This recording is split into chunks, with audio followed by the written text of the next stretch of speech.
ATF has released a new rule on AR-15 style pistols, and several sheriffs around the Ozarks say they will not be enforcing that rule. Michael Hoffman has the story on the way this could affect you if you own one of these pistols. So these two are both the same. They're both AR-15s.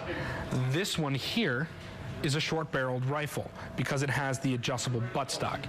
Now this is a pistol because the barrel is under 16 inches, but also you could put this on it. This is a pistol brace.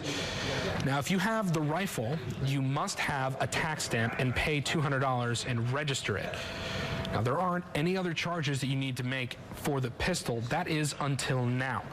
With the new ATF guidelines, people with AR-15 pistols have until mid-May to either destroy them, turn them into the ATF, or register them with the NFA. Now that the ATF has come out with its new guidelines on AR-15 pistols, it has gun owners worried about the legality of owning one. Sheriff Brad DeLay of the Lawrence County Sheriff's Office says when it comes down to it, he will not be enforcing the new rule. I can tell you, obviously myself, and probably the vast majority of, if not all of the sheriffs in the state of Missouri are not going to do anything like that. We're not going to send the stormtroopers in to make sure that you're in compliance. Sheriffs in Greene, Christian, and Ozark counties have all told KY3 they also will not enforce the new rule. David Pacino with the Giffords Law Center says those sheriffs are just not doing their jobs. For a sheriff not to enforce it, that's just lawlessness. That's not following the federal law. Pacino says the rule is an add-on to the National Firearms Act. The National Firearms Act was first passed in the 1930s and was to address some particularly dangerous weapons, specifically short-barreled rifles.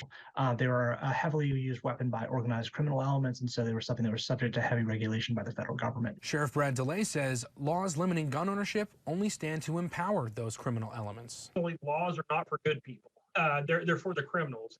For KY3 News, I'm Michael Hoffman.